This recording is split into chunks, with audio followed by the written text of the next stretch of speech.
Welcome Pompey Eclectic to Pompey Eclectic. And we're a man down today, aren't we? Where's Swampy? Well, he's supposed to be here, but I think he kind of gave us a slip, like a slimy, swamp-dwelling, sludgy thing. thing. We've given him half an hour to turn up, but he's still not here, so we think he's in bed. And it looks like he wasn't on Facebook for 8 hours, so we think he's asleep after night shifts or something. Yeah. But he may well turn up. So we hope he will turn up. But he was supposed to lead today, and it was his idea to do stand-up comedians today as well. So we're lost. What are we going to do? Is this episode 18? Yes, it is episode 18. So welcome everyone to episode 18. And by everyone, I mean our listener. Thank you. And talking of that, we did a competition to someone could win such luxury goods by commenting. We did. But did we have any comments in the last video, Simon? But it's lucky we didn't, because I haven't actually got a brand new baseball cap to send them. But I will get some. And please enter the competition. I'm begging you. We're begging, aren't we? We're begging you. By comment, you mean he might just love this video so much he might just leave a comment, and then that might automatically enter you into the competition unwittingly. You might win a prize, which is always the best way to win a prize. And do you know what? We have had one comment, over the whole year or so that we've been running, year and 2 months or something, but it was Swampy before he joined as a host. So look what can happen if you make a comment to us at Pompey. You could end up as a host. Now he's one of us. He's part of the Legion. He's been assimilated. Yes. Into the Borg. Anyway, let's get on with today's main topic, which is stand-up comedy. Now, what is stand-up comedy? Is it about standing up and doing jokes? Yeah, it's about being a stand-up guy or a stand-up girl. Yeah. Oh. No, it's about standing up. It definitely is, but a lot of them sit down, don't they? What is that about? Jasper Carrot. He was always sat on a high chair, wasn't he? Sat on his ass. Like a baby eating his dinner. Like a bloody namby-pamby. Yeah.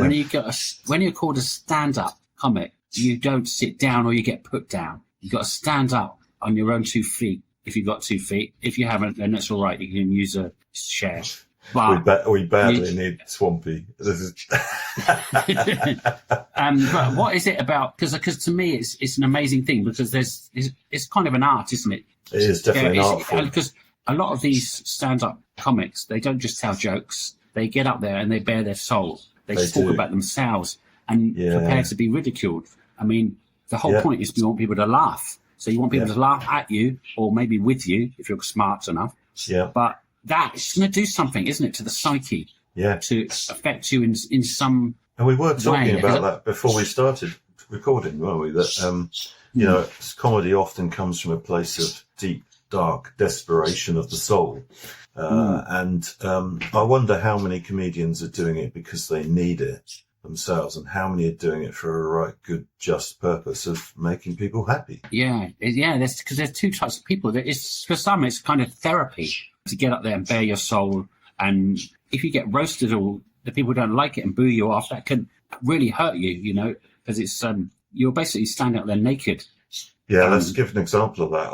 I'm sorry to Hattie for saying this, but were you there that night at the Wedgwood Rooms with me when Hattie Hayridge, who played the Polly computer in Red Dwarf. Yeah. Lovely woman, and she was brilliant in Red Dwarf, but she got dumped off the stage. And she was, I might be wrong, but as I recall, she was only on stage for 10 minutes, if that. But I might be wrong. She went down like a lead balloon. But that's the thing. Pompey is what I didn't really know much about stand-up comedy. I did see a couple of the famous ones on TV, but when I moved in with this guy and some other sordid individuals, they said, there's a comedy night every Thursday. I think it was every Thursday night at the Wedgwood Rooms. A famous, popular venue still there in South. It's called the Edge of the Wedge. Edge of the Wedge, it's called now, isn't it? Well, the Edge of the Wedge is a little separate bar, but the Wedgwood Rooms is still there behind it. But I remember it was famous for its sticky carpet. Wedgwood Rooms. Great stuff. But I remember paying £5, and you got to watch 3 stand-up comedians. Yeah. And there was food at some point. I remember there having. Yeah, you could order food. Yeah, you could order chips and basket meals. It was good value, and the drinks were fairly good value back then. And it was great. Yeah, a great don't night. Sit at the front because you're going to get singled out. We'll get onto that later. And what the first comedian does it to you, and then the next one follows suit, and he'll start on you as well. Yeah, you get it all night. What a nightmare that is. Yeah, well, we didn't. We always lurked at the back, towards the back, if I recall. We saw some good notes. Some famous like stand-ups from TV, British TV, especially Red Dwarf. We saw Hattie, who was destroyed. We also saw Chris Barry. We saw Craig Charles. We saw Robert Llewellyn. I never saw any of those. Holly. I didn't see any of those. We saw the actual Holly, the guy. What's his Norman name? Lovett. Norman Lovett. I saw all of them. I saw everyone there. I didn't. How come I didn't see? I don't know. I always went. You didn't invite me. I think you were off with your girlie or stuff. Yeah. All the Red Dwarf. Shagging. Yeah, you didn't invite me for that, so you can't come to this one, huh? As it says in our stinger, the threesome you always wanted, but were afraid to ask for. Yeah. Oh God! Right, okay, taking a turn for the worse. Right, wind it back in, Phil, quick. Anyway, this got me into stand-up, enjoying like watching live, because there's nothing like watching live. It's a bit like live music, you know. You go and watch live comedy. It's very afterwards you feel very euphoric. You feel like it's a good night. Yeah, you see, I like that view because I don't have that view because I don't really like it. Stand-up comedy. Yeah, just to put down on everything. I'm not really into it. I struggle to get a lot of jokes. I'm quite simplistic in the jokes that I like, and also I can never remember what the jokes were. And the next morning I think, he was really good, that comedian. He told some really good jokes. What was that joke? And I just can't remember them. But anyway. Yeah, I don't know, and I'm always afraid of getting picked on, and you know, even if you're not in the front row, and I don't know. I'm surprised. Like talking, I'd rather see a live band. Well, yeah, there's that. But I mean, going back to my King's Theatre days when I was singled out in the pantomime and destroyed, you'd think that I wouldn't like that. Yeah, the threat of imminent selection and ridicule is always present, especially if I won't mention the perpetrators' names, but they know who they are. Well, they did. But there's several ways to avoid it. Obviously, don't sit at the front. Don't get up and use the toilet during the comedian, because if you walk past them, that was a big one. I remember in the West End because they used to walk past to go to the toilet. Then that's it. Where are you going, sir? And then you get heckled. Don't arrive late. Yeah, definitely don't arrive late. I'm writing a script, actually, a sitcom, which is about one of the characters is a stand-up. I put all these things in because there's a section where they have the stand-up, and it's a good lady in the story. And I needed to know about the Saigon stand-up comedy scene, so I went into it, and I've been to quite a few stand-ups in Saigon now, and it's all English speaking. Who's this Fu Min Chu lady then? Yeah, Fu Min Chu. That's right. She's one of the main organisers of stand-up events. She's a stand-up in her own right. She's kind of doesn't do as much now, but I still yet to see her do a live thing. But we met up last week, and she's actually been in. I've actually got her into the script writing process because basically it's based on her. I was talking to her, and I've made the character based on a bit like her. So we've kind of letting her play with the stand-up and also get her some more womanly touch from the character, you know, because we're all blokes. We need that. So it's coming together. So and I got roasted. I went to see this stand-up night a few months ago, and there's a guy actually from America, not a famous one, but he was the headliner. He was over in Thailand and Vietnam. He's just doing a bit of travel, and he decided to do a few stand-up nights. His name was Jack Chrissy, and he's a very sort of skinny blonde guy, and he was fantastic, and he had me in stitches. But I was sitting at the front because there was only 2 spots left at the front, and I got roasted by him for like half an hour. He was just laying into me, accusing me of being a sex pat, and I just went on and on. But I wasn't. Has he seen your CV? Well, he might have. But he laid into my. And I thought after the experience of Bob Cowardgees and Spit the Dog that I got destroyed, that I'd be in the same thing again. But I'm a man now. I'm not a kid, so I didn't cry much. Good man. I actually laughed. I was in tears from laughing. He was so funny. Yeah. He was Jack Chrissy, Crissey. He's got Facebook and has got a few videos on YouTube. I think he's a fairly unknown, but he's very good. Check him out. I was chatting to him. I had a nice chat to him afterwards as well, and he was like, "Sorry, I didn't mean to." I was like, "No, you're brilliant, man. You're awesome." So I love this about you, Phil. It's like I talk about something because I think I know something about an experience I had 30 years ago, like with stand-up comedians, and you talk about it, and you're like, "Oh yeah, I was sat next to Russell Brand on an airplane last week." No.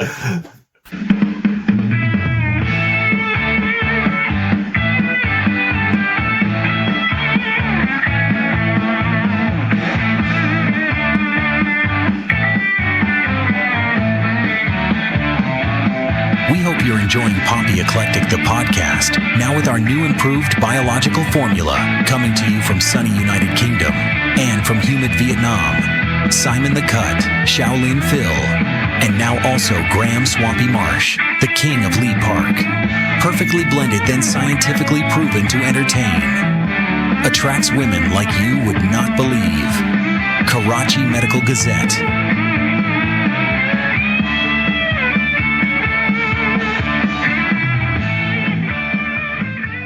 No. I haven't come across any famous. There has been a few famous ones over here. And I've been did told see some Russell stories. Brand. I did see Russell Brand. Oh, did you? Yeah, at the Guildhall. He's a weird one. On the My Bookie Wook tour. Ah. Can't remember if it was called that, but it was really good. But it was really written and staged. The whole thing, you know. Oh, I imagine all this stuff that. is. Yeah, because he. And it was for women as well. All right.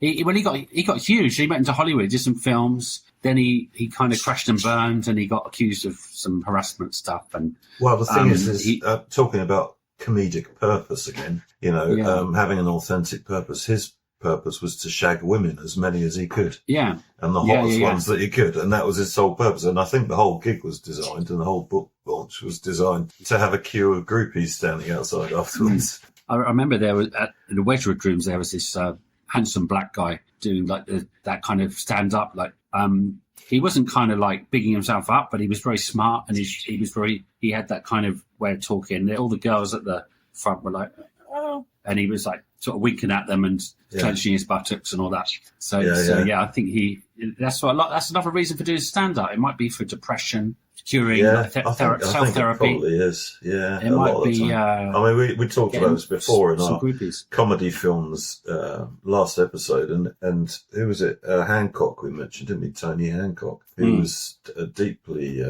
depressed character. I think did he end up ending his own life? I can't remember now, but he I think he did. Terrible depression. Yeah. But he must have got a load of girls or groupies, but he didn't have his hand on his cock much. Sorry. His best gag was in Hancock's Half Hour when he went in to see the doctor, and the doctor said, "I need to take some blood," and he was saying, blood donor. "Well, how much blood are you going to take?" And he's saying, "Oh, only a pint or something like that." I can't remember what it was, but he said, "A pint? It might only be a pint to you, but it's very nearly an armful to me." And that's probably the best joke he did. It was it was good. But it's the way he said it, and also you notice him if you watch, like especially the blood donor, he couldn't remember his lines famously, so he used to write them up, and you can slightly see him reading them off the floor, off the ceiling, and places. He's like, well, that again is the thing with depression. Well, that's one of the symptoms. It's difficult to your memory doesn't work very well. So I think there are sort of physical sort of challenges as well. There are executive function of the brain challenges as well. It's not just about feeling despair. So, but I think a lot of comedy does come out of that place of despair. You know, like Rick Mann and Adrian Edmondson, they famously said every show they did was based on Waiting for Godot. Yeah, right. And Red Dwarf is like that as well. So the whole point is that there are these two blokes. Samuel Beckett. Of course. There are these two blokes. They're waiting, from Quantum Leap fame, and they're waiting for a third guy to come along, and it's like they're waiting for an eternity, and it's meaningless, and there's no purpose to what it kind of feels like this podcast when Swampy turned up. Exactly, and this is the Waiting for Godot episode. So that's where that kind of out of that pit of despair of ceaseless waiting. And Samuel Beckett was famously asked, "Did you mean God? Did you mean waiting for God?" And he said, "If I'd meant God, I would have written God." So, but he meant Godot. Yeah, this is before the internet, though. Yeah, the metaphor to it is you're waiting for God, to judge you or save you at the end of life, and it's never going to happen, mate. But Yeah, it's interesting, isn't it? And it goes back to that whole thing we were talking about with existentialism, the meaningless absurdity of the cosmos. There's no meaning. You know, the atoms don't have any meaning ascribed to your life. They don't give a flying what's it about your life. You're made up of them, but so anyway. And so many of us think we're like our atoms are so much more better than everyone else's atoms, but we're all molecules of a higher. You may be, mate. Well, I'm talking molecule. But I've got standards. Many comedians, they share that they often wear this mask of depression because it helps them cope with their emotional burdens. A lot of them have these, like, let's pick a famous one, like Robin Williams. Terrible stand-up ending. And he had huge alcohol problems and drug problems. He was on so much lithium to cope for depression. Terrible. But what a great comedian. I mean, I loved him when I was a kid in, what was that show he did? Where Nanu, he used to say. The alien, where he plays the alien. But I don't know. I never really got Robin Williams. He was too, like, it was American, definitely. I mean, I got so we him, wouldn't quite as in he looks like this middle-aged man, but then he's so like energetic, and he's got this energy which doesn't seem to. It sort of clashes with who he looks like a bit. His humour is always what? I didn't really get it. I didn't really connect with him ever. But I liked him in the film where he played the teacher.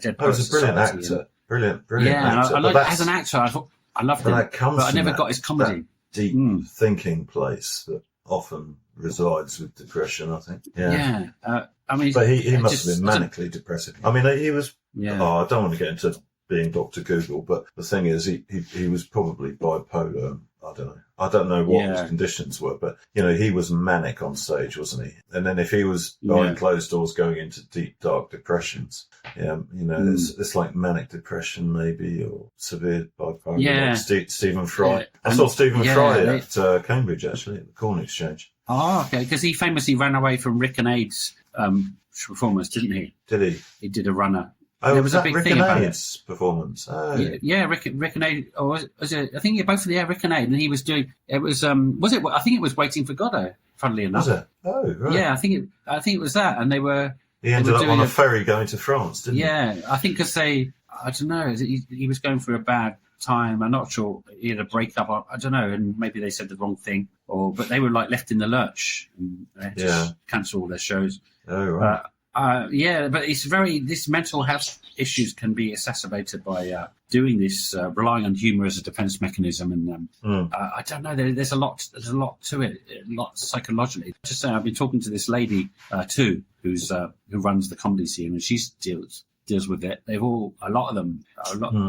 It seems to be It seems to be a way to cope with therapy for getting up on stage and just venting your issues and getting people to laugh, and it's kind of that is a common coping mechanism for people in all walks of life is making light of the situation, and people say, we have a saying here in England, you got to laugh. Which doesn't sound like much, but when you have a moan at somebody about something, you both agree, the buses are terrible, 3 turn up at once and you haven't had a bus in 20 minutes, but you got to laugh, mate, and that's what we say. And that's how we cope. But the thing is, I was going to say, harping on about existentialism again, there's a thing called absurdism.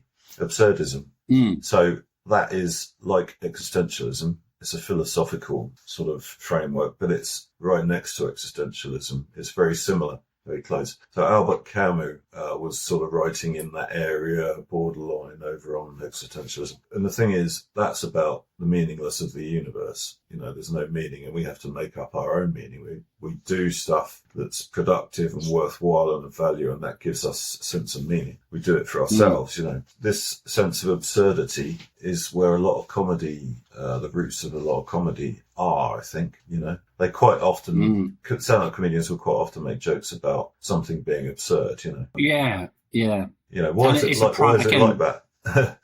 And it's coming from the norm and coming from primal places. That's all. Yeah. If you like your existential, then I think absurdism is. You can laugh at everything. You can laugh. Ricky Gervais is famous for saying that there's nothing off limits as far as comedy goes. Yeah. There shouldn't be anything off limits, because if you make something off limits, you've got to make everything off limits in a way. You should be able to laugh at everything. Yeah, this is really the main sort of paradox, isn't it, of comedy, I think, the political correctness thing. And the thing is, I work with a lot of people and organisations who are involved in disability, mental health, neurodiversity and all that sort of stuff. And, you know, I know where we ought to draw the lines, and I do feel like we should draw the lines because, you know, there's some comedy, and racism is another thing. There's some comedy which, going back to the 70s, we wouldn't show on TV now. Jasper Carrot's probably in there because he used to do mental health stuff. By just trying to shut it down and not talk about it, that's been, to me, that's a problem. Open discussion. And I haven't resolved that in my mind either, because we need to protect people from ridicule and sort of mocking their afflictions, because that's just base, isn't it? That's not human. That's base. That's animalistic. There's no need to do that. You know, I didn't like Michael Barrymore, because he used to just take the mick out of people. He would just get he was snarky.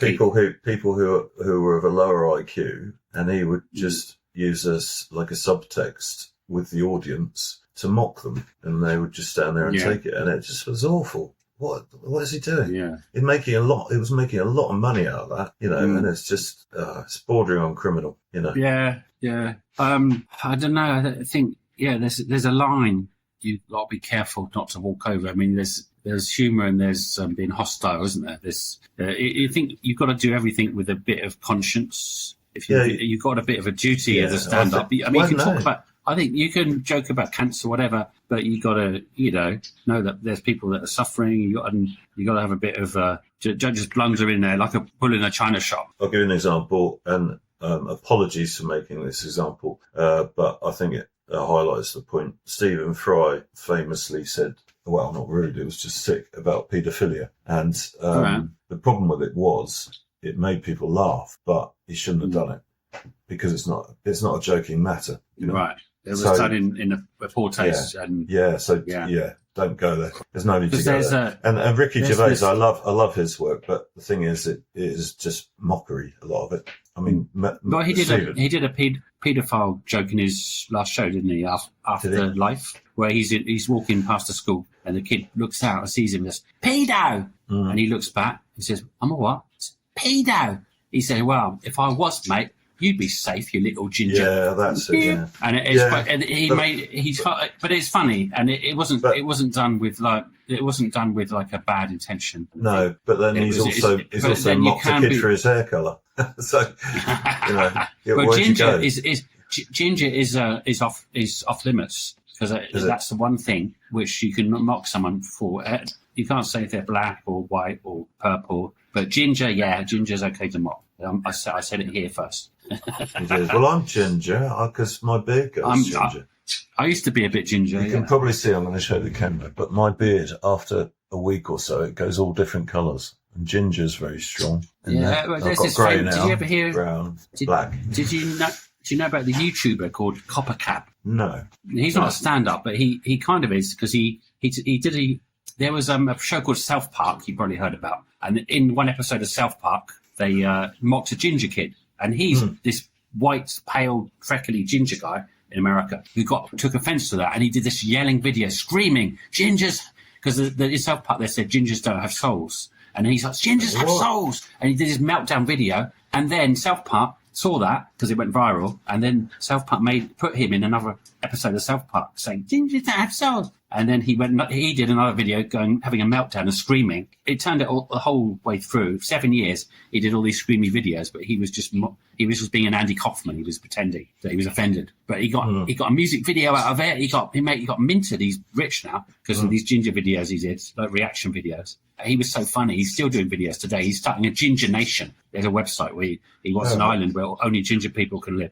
He said gingers are he's quite funny. You should check him out, Coppercap. But you can make some, if that horrible ginger thing hadn't have been directed at gingers and he hadn't done that video, he wouldn't be rich now. He'd just be a or ginger. So you can make something, you can make anything out of something, or you can make nothing out of it. But I think it's good to laugh at things and keep our minds open. But be intelligent with your comedy writing, and there's no need to just do continuous mockery, because it's just mindfulness. It's all about mindfulness and making sure what you're saying isn't going to cause. Because you've got a lot of responsibility, I think, doing any kind of art, and especially something and like you hit the nail on the head when you stand-up. said duty, and you don't always feel that when you're younger. Some people do, I think, but it's something I've sort of become more inclined to as I've got older. Is when you oh God, I'm going to do the Spider-Man quote with great power comes great responsibility. No, but it is true. You get a sense of duty about the fact that actually you realise, okay, I have certain skills that person doesn't have, or I'm more intelligent, or and it sounds arrogant, but, and obviously other people are more intelligent than me, and I'd expect them to feel the same sense of duty towards me, and that's, to me, that sense of duty is sort of derived from helping support people who have needs, so people with dementia and that, like a volunteer at dementia group. So, and then you sort of realise, well, they need us, it's not me they need, but they need us. They need someone. Yeah, because most people don't have that up and therefore you've got a duty. Things that you see. Yeah, it's a responsibility and duty. And the same thing with comedy. Hang on a minute, you've got a duty and a responsibility not to perpetuate the cultural method of hazing people into the social group, as it's called, which is where you mock them relentlessly until they give up and become part of your social group. Yeah, because that can turn into bullying. If you do it to disabled people, it's just wrong. So I mean, Ricky Gervais did a joke about cancer, didn't he? About a kid with cancer. So I mean, he does step over the line, but yeah, it's a great debate. Should nothing be off limits in comedy? I think Ricky Gervais. I'm not sure. A lot of people say he's hard work as a person. He's very, I don't know, but he's funny though. As Golden Globes things, especially what he was doing, roasting the celebrities, was brilliant. And the fact he came back like 3 or 4 times to do that. And Stephen Merchant, he's another great. I actually got to see him live with my mate Peter. We got tickets in Cambridge, and we got to see Stephen Merchant. He's really funny. I watched his stand up on YouTube or something, I think. Yeah, some people say he's the true genius between Ricky and Stephen Merchant, but they've both done good things on their own. I mean, they're both good at what they do. I'm a big. Who's the other guy who's not a stand up? Carl Pilkington. I think he's just because he's who he is. I mean, I like the way he thinks, and I think a lot of people do. I mean, but for Ricky Gervais, it's just constant mockery of him, isn't it? That's what it's all about. That's the gag. Yeah, that is the gag. It's a one pony town, isn't it? And laughing at his and some of Carl Pilkington's outlandish ideas are actually, if you think about them, actually they do make sense. Some of them. Yeah, I know, that's the worrying thing. But let's talk about some of your favourite stand-ups then. I know you're not a stand-up huge, but you must have some favourites. I do, yeah. My all-time favourite is Bill Hicks. Oh, yeah, of course. Because... The smoker. Yeah, because he was definitely an existentialist. And he did a talk called The Existentialist as well. So I think, he was great. Because of that way of thinking, that philosophy, he could cut straight to the chase of the stupid things that were happening in America, and also other places as well. Like one of his gags was he was talking about in America everything's crazy and wild, and then in England it's also sort of reserved and calm. And how like in America when things turn bad, somebody goes into a mall with automatic weapons and kills 25 people, and when things go bad in England, it's like, oh, the hoodlums turned over the dustbins. It's true. It was brilliant. Yeah. I saw quite a bit of his stuff. Carlson, can't remember, was similar in the type of humour, but I didn't like his stuff, but I love Bill Hicks.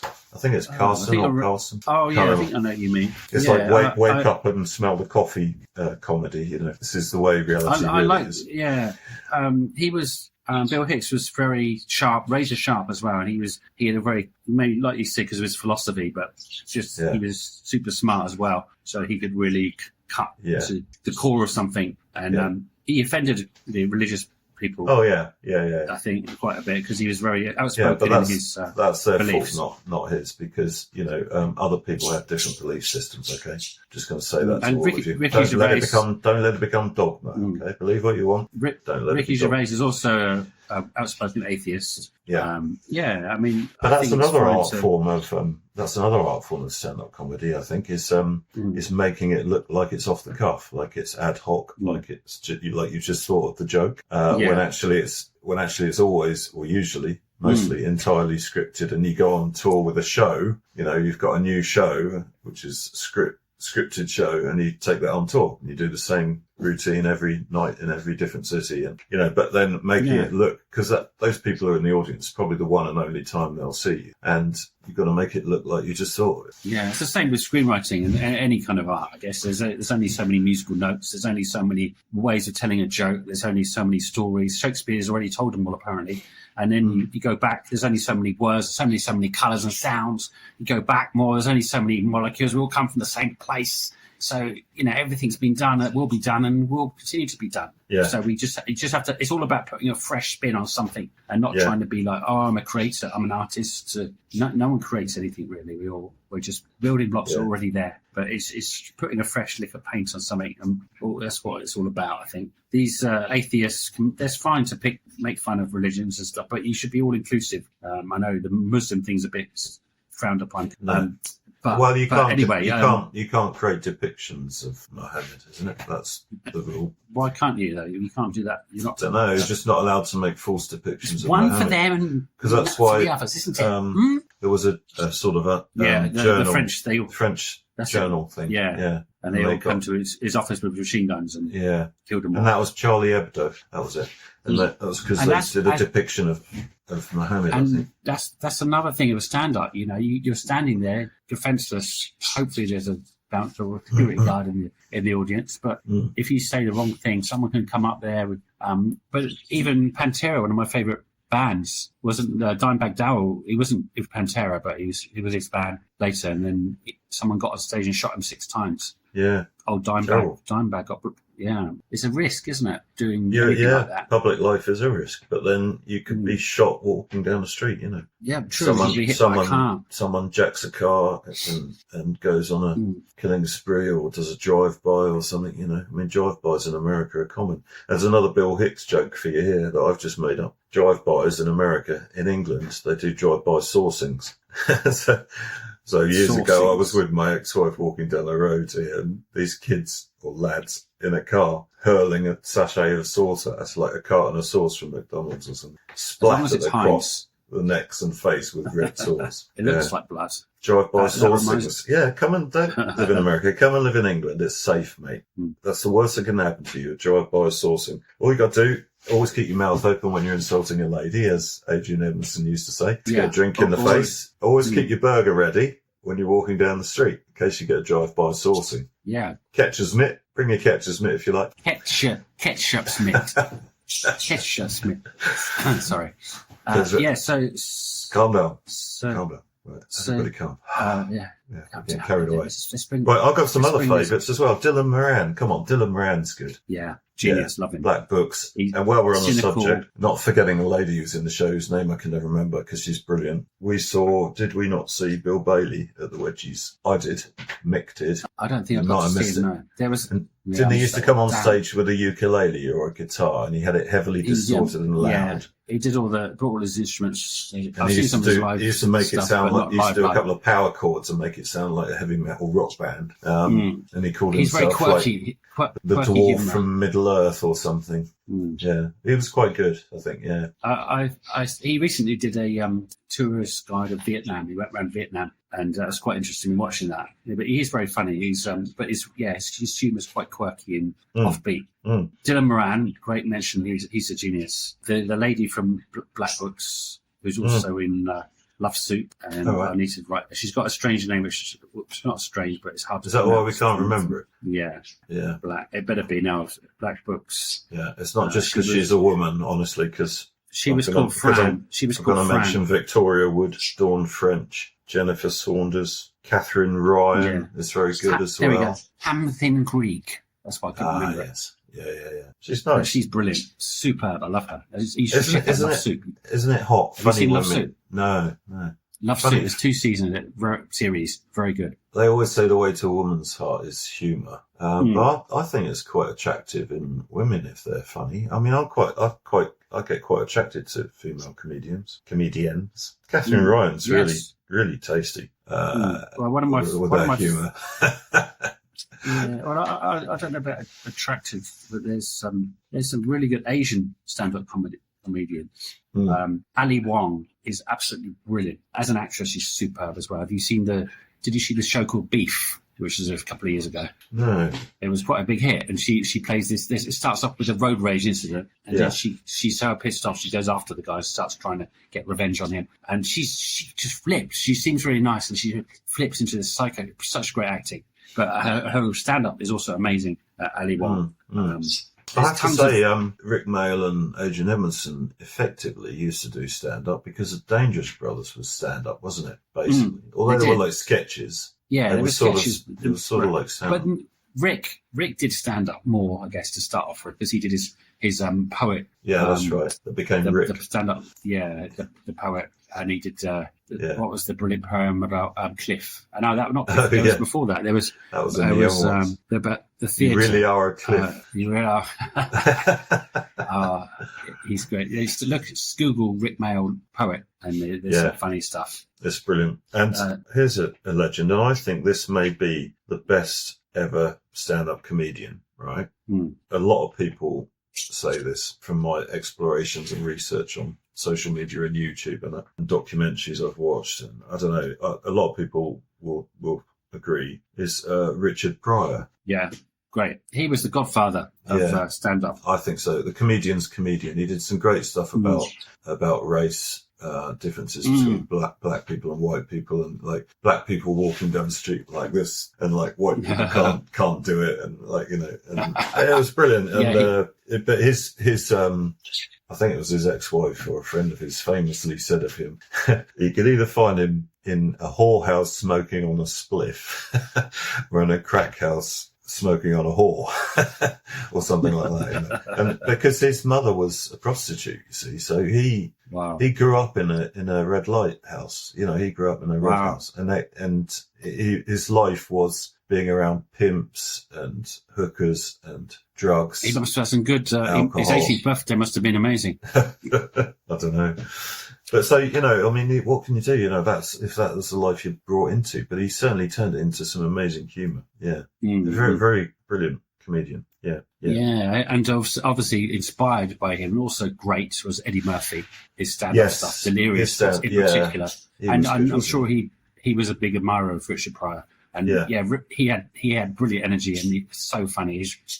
Delirious is probably my favourite stand-up show of all time. That I had it on DVD and I've watched it so many times. He's brilliant. He's so funny, and I love his impressions of white people, and it's just so good. Yeah. Jim Carrey was very good as well, because before he did films, he was a stand-up comedian. But a lot of what he did was impressions, because he obviously could contort his face and stuff. And he did a Elvis one, which you can find, I think, on YouTube. And I think that was a tribute to Andy Kaufman. Andy Kaufman was the first one to do the Elvis, and then Carey went on to become Andy Kaufman from the film Man on the Moon, didn't he? Yeah, that's a brilliant film. But the best impersonation he did was James Dean. So, from you may have heard of Rebel Without a Cause, which was a famous movie. James Dean was a very young actor, and unfortunately, on the waterfront. Was that him? I don't know. Don't think so. I'm not sure. It might have been. But River Phoenix, who was Joaquin Phoenix's brother. River Phoenix and James Dean, different eras, but they were both brilliant young actors, very promising young actors who died young. Yeah. But anyway, Jim Carrey, look up his James Dean impersonation on YouTube or Vimeo or something, and it's brilliant. And most of the gag is him with his back to you, and he's doing this with his collar and fluffing his hair around like that with his back to the audience, and he keeps turning around like that to look, and he does that for ages, and then he turns around and goes into James Dean. It's brilliant impersonation. Yeah, that's what Andy Kaufman did with his original impression of Elvis. He was this really kind of bad, shy guy, and did really tried to do bad impressions, and then he ended his show with this amazing Elvis impression. You'll think he sucks and booing him, and he turns away and fixes it all up for ages, and then puts the music on, this little record player, and turns around, and suddenly he's Elvis, and the audience goes crazy. He was brilliant at that kind of, and for years he fooled most of America with his characters, and superb. And today we have, I guess we have the LEG guy, who's a bit similar in a way to he's on another planet. Borat Comedy. He's but just not stand wacky, up, totally wacky. They're very clever guys. The pair of them, his brother Sacha Baron Cohen is he's a doctor, psychology, I think, and he's written lots of landmark journal papers about autism and neurodiversity. So they're both genius type level guys, you know. But just went in different directions, I guess. Yeah. Now listen. Sorry to interrupt. Can I give a shout out? I'm going to give a shout out to someone here. We had a quick chat before we started recording that I have been on this Healthier Me course. No, not yet. No, I've been on this Healthier Me course about nutrition and weight loss and stuff. And I met this lady on this course who I recognised but couldn't place. And we've both been sat there seemingly thinking that of each other, and through 12 sessions over 12 weeks. And we finally ended up talking in the last session, and I remembered who she was. So I just want to give a shout out to, if she's listening, I hope she is, Emma.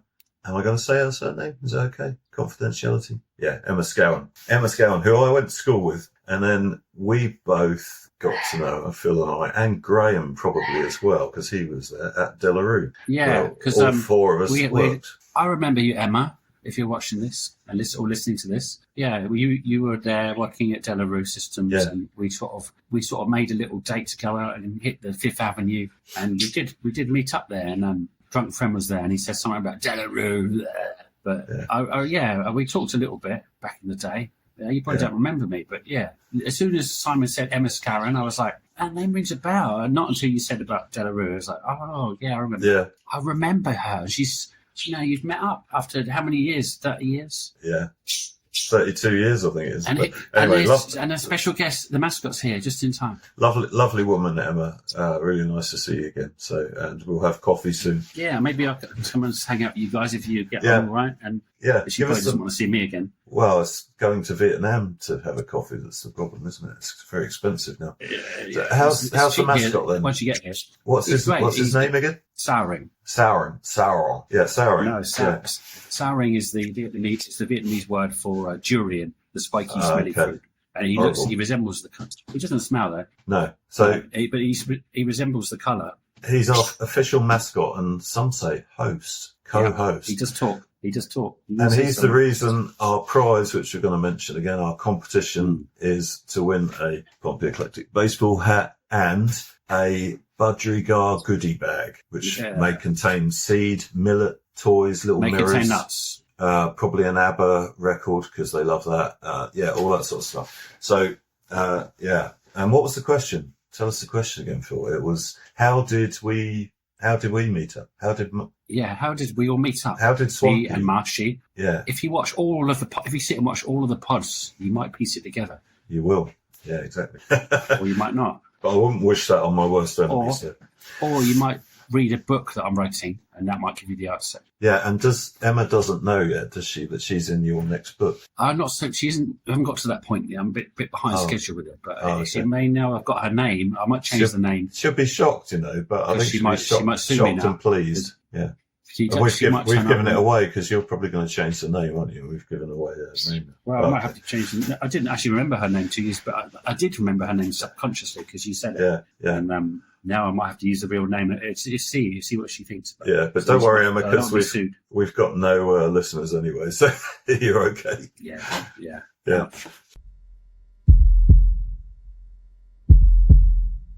Shaolin Phil, Swampy, and Simon the Cut are still not naked.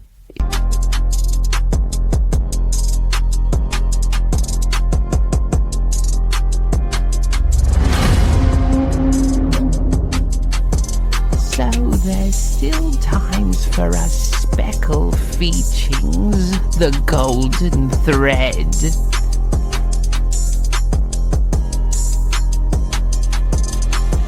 Right, have you got a golden thread? Have we got one?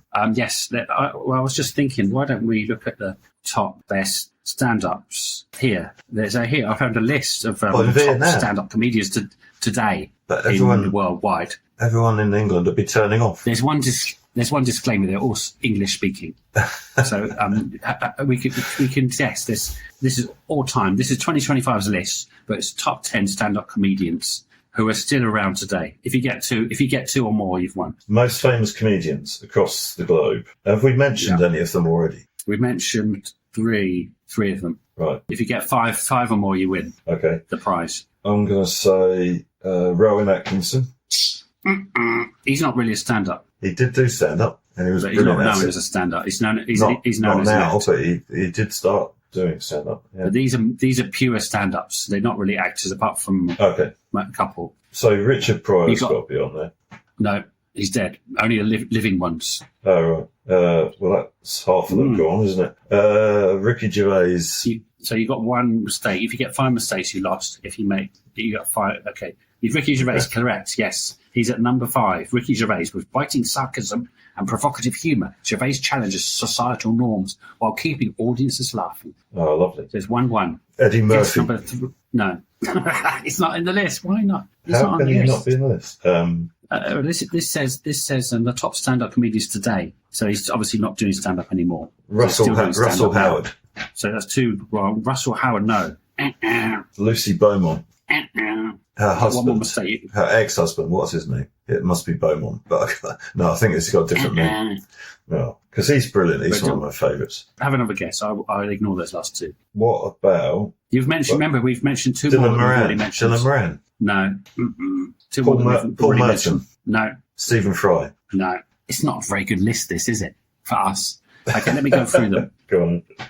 Bill Bailey. It's not very happy. So number 10 is Andrew Schultz, a pioneer in independent comedy releases and crowd work. Schultz combines edgy humour with sharp social commentary, appealing to global audiences. Not us, obviously. We haven't heard. No, we never. These are ones you can. These are ones we can. You might know this next one. Taylor Tomlinson, rising star, recognised for her smart, self-depreciating humour. I remember that name. I know that name. On mental health and relationships. Tomlinson is quickly becoming a generational voice in comedy. Number 8, Nate Bargatze. His clean, relatable humour about everyday life has made him a favourite among fans seeking light-hearted, clever comedy. Number 7, Tom Segura. Known for precise timing and relatable observational humour, Segura resonates with audiences throughout his realistic and often hilarious life stories. 6, John Mulaney. Celebrated for clever writing, storytelling, dry wit. Number 5, Ricky Gervais. You got that one. Number 4, Bill Burr. That's another one. We can talk about Bill Burr. He's great, actually. Check out some Bill Burr. He's at number 4. Famous for his blunt, irrelevant style. Burr blends observational humour with sharp social critique, captivating audiences worldwide. Number 3, Ali Wong. She's a legend. Love her. Famous for her fearless humour on motherhood, relationships and gender roles, showcased in specials like Baby Cobra, has made her a global voice in comedy. And check out Beef. That's a great show, Netflix show. She's in. Number 2, Kevin Hart, known for high-energy performances, physical comedy and relatable stories about family and fame. Heard of him, but I can't really place his... Kevin Hart's famous. Number 1, he's very famous. Number 1 is very famous in America. Dave Chappelle. Ah, yeah. Is he the guy who did renowned... that gag you sent me recently? No. COVID. Was it one about COVID? Oh, that was Russell Howard, I think. No, Russell. Oh, you were thinking of the Ain't It something guy. Ain't it better? We'll do honourable mentions next, shall we? Yeah. Dave Chappelle is number 1, renowned for his incisive social commentary and storytelling. Chappelle has consistently pushed boundaries with specials like Sticks and the Stones and The Closer, earning critical acclaim and global recognition. David Chappelle is number 1 at the moment. That's 2025's top stand-up comedians, according to some random Google. But yeah, there's some other comedians I like. There's one we haven't talked about from England yet, which I really like. Steve Coogan. Again, his stuff is a bit more rehearsed, but he does do some... He started off as an impressionist, but he's done so many cool characters and roles, and I think he's brilliant. I love his Norwich DJ character? Alan Partridge. Alan Partridge. Yeah, look up Alan Partridge. I think it's gone off the boil a bit, but the early stuff was. No, the last one good. the last show was great. He's done a new one. He's back. He's back. Check the new show out. Yeah. How Are You? It was called. I haven't seen it yet, but I've seen it advertised. He's talking, and it's actually about mental health and mental well-being. So okay. I think you're on my wavelength. He did a brilliant film though, didn't he? Alan Partridge film. I can't remember what it was called. That wasn't bad. Yeah, that was Run.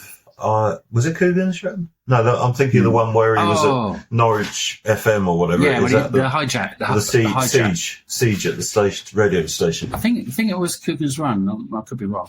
I don't think it was called Coogan's Run. It made me laugh anyway. Coogan's Run. Brilliant. Yeah, it was good. It was good. It was one of the good subs. He's always been brilliant. I love his little show he does with that guy you can't stand. He's also a stand-up. He's done stand-up. Who's that? The Welsh guy. A show called The Trip. Yeah. I think together. Yeah, sorry. I have to apologise. He's supposed to be in. I did seriously slag him off in one of our episodes, and I was very rude about Welsh people. But I'm sorry, I don't hate Welsh, but he does wind me up. What's his name? Bryden. Rob Brydon. Oh God. Rob Brydon. But the show works. The trip works because they both really drive each other up the wall, trying to out-impression each other. And it's a kind of a one-note show, but they always do it in a different place. They just filmed a new one as well. They go to see the Northern Lights. My friend's worked on it. Yeah. My friend's worked on all of the trip episodes. Do you know? I think I like them. Do you know the Fast Show are doing a live tour? Oh, really? They're brilliant. I love the Fast Show. I saw a video recently of them. They're looking really old now. Yeah, they definitely aged. But who's the guy? Who's the guy, the genius one who does Tom and the landowner fella? Well, they're all genius. No, I don't think so, sir. Him. Yeah. Well, that you mean I can never remember his name. Paul Whitehouse. What a genius! He's a genius of comedy, and he's the guy. Johnny Depp worked with him on something. Yeah, I think he actually hired him to help him with his acting because he reckons Johnny Depp reckoned that Paul Whitehouse is the best character actor in the world. Yeah, I saw the one where it suits you, sir, and then Johnny Depp walks in and they do the suits you. Yeah, and Johnny Depp famously said that his character acting, Paul Whitehouse, is superb because you can see him do 20 characters and you wouldn't know it was the same person. Each one is completely different. He's brilliant. Yeah, I don't know if he does stand up, but I'd love to see Paul Whitehouse do stand up. But he did that fishing program, didn't he? With somebody? Oh yeah, with the other guy from the Corn Fishing. The quirky couple. Yeah. I haven't seen that. I have to watch that. But Paul Whitehouse, brilliant, and all of them. The Fast Show's a strange show because you start watching it and you're like, "What is this?" But then you keep watching it and you start getting it, and the catchphrase kind of humour. But it's so clever. It's good. Yeah. More than just catchphrase. It's genius. Well, the guy we're venturing off. The guy that does that sketch with him, with the landowner, and he's sort of gay, and he's always trying to pull the groundsman. And they had a series as well. Yeah, well, he's brilliant as well. The guy who plays the landowner. I can't remember his name, his character name. But, Paul has Charlie Hickson, Simon Day, John Thompson, Charlie Hickson, Barella, Weir, Caroline, and he's the one who did Fast. Is it Fast Tony, the car salesman? Oh, same guy, I think. Yeah. Polishing a car is like making love to a beautiful woman. Beautiful. Put her in neutral. Yeah, slip her and in then lie back. It's very funny, isn't it? But Patrice, I just want to touch on one of my favourite stand-ups personally to me is a guy called Patrice O'Neill, sadly no longer with us. Yes, it's because I was researching stand-up and I just came across him on YouTube, and he did this one stand-up 20-minute thing. I was in stitch. I was crying. It was so funny, and I showed it to my wife, and I didn't think she'd get it, and she was laughing her ass up as well. So he definitely got something that, because my wife speaks English as a second language. Her English is very good. But she's got it, and she was laughing. I was like, brilliant. And he was so funny, talking about women and men. And he said, a man can't like a woman and love a woman at the same time. Oh, that's right. He goes into the whole spiel of how it's so funny. And the audience are pissing themselves, and I was pissing myself. Brilliant. I think that's. Was he the one who showed that clip of that guy being interviewed about COVID, where he goes, "Did you see that one? Oh no, that was Russell Howard. That's brilliant. I don't know what the link is for it, but if you can find it, I think it was Russell Howard, and it was about Russell Howard. That again was about the Bill Hicks gag of how severe and wild everything is in America and how calm and reassured we are in England. And it was about the COVID hysteria, you know, and he was showing news reporter clips and how calm and, you know, keep calm and carry on they were about the whole thing. And then how it was in America, it was all dramatic. It was like killer COVID wipes out America.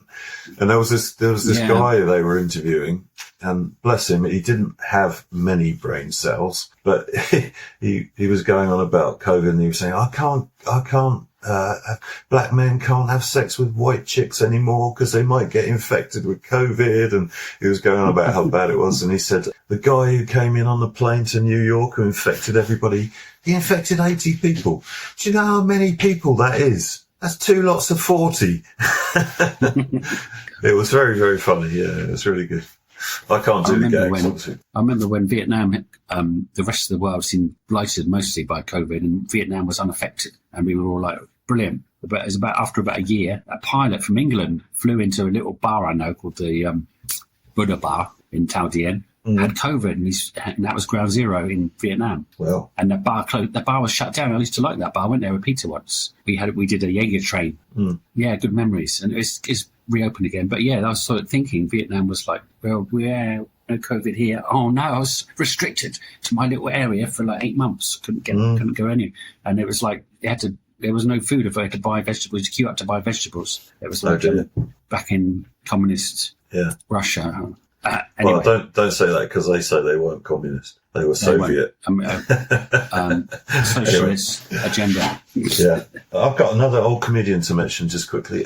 My dad used to go on and on about this comedian. So this is a bit of an honour to my father, God rest his soul, and also to this comedian. So this is for the historical records of Earth. There was a comedian called Nosmo King, and it was probably back in the post-war years after the Second World War. And he got his name, Nosmo King, from a door sign across two double doors that said no smoking. Oh, no smoking. And the doors opened, and on one side it said Nosmo, and on the other side it said King. That's brilliant. My dad used to go on about him all the time. I don't know.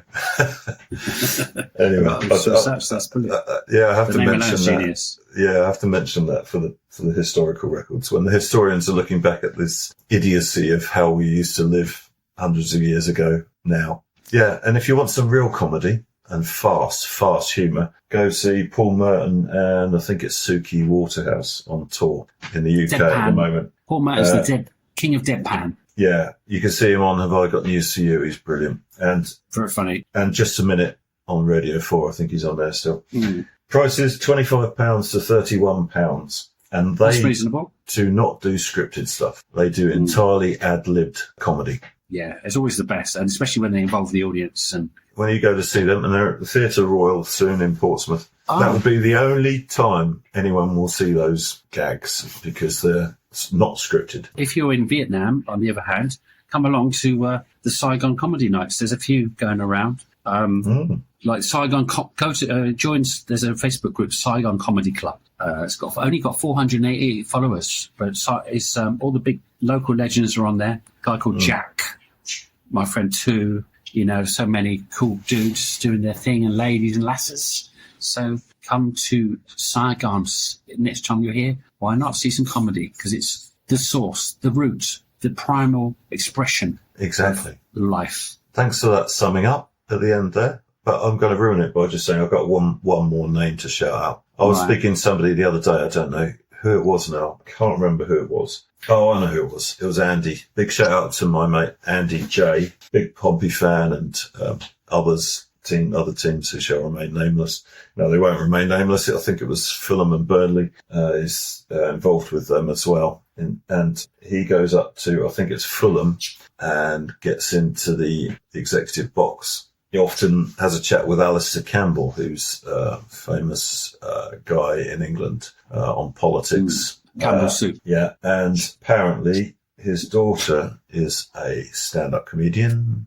She's super. And she's called Daisy. So look up Daisy Campbell. I haven't had a chance to look up her gigs yet, but I will have a dig around and see what I can find on YouTube. But yes, Daisy Campbell. Take a look at her comedy. Good. All right. Well, we're on that note. We'll be back in 30-ish, and hopefully there'll be 3 of us, and hopefully we'll have a nice new topic to talk about, because we haven't discussed yet what we're going to do. Yeah. Have we? No. But we'll figure something out, or put something in the comments and tell us what you'd like us to discuss and pick the bones out of. And as long as it's not rude or immoral or illegal, then we'll probably talk about it. Nice beard. Where did you get that from? Just screw it. Did you screw it? Oh, all right. Well, just then. What have you? Where's your hair? Where's the other thing you had on earlier with the hair? Because that looks brilliant. That was it. Yeah. Oh, that was it. Oh, I see. You had it on your head. Oh. All this time, you didn't even notice my balding head of hair has been discreetly camouflaged. Yeah. I've got another idea. His hair. Got another idea of somewhere you could stick it. Armpit. Okay, See, it wasn't me. It was in your heads. Okay. Separate. Yeah. And unite. Separate All right. and unite. So, divide and conquer. Are we going to do we're doing the song to see us off? Yes, we better give your cousin an acknowledgement, because you know what, we used to every episode say thanks to for and here are the exits, but we don't do it anymore. So let's give him a big shout out. Raymond Charlton, my cousin, who's got his own little band called God, forgotten the name. The Calaveras. Oh, that's right. Good. Yeah. That's his new band. Yeah. Or often the Wedgie and bassist, check them out. Yeah. But his old band, the Exits, did this cracking little song that they always use as our and it's about main Portsmouth. song. It's so good. It's about Portsmouth. It's written about Portsmouth. Neon City. Here we go. Oh, we're so professional. See you all next time. Bye-bye.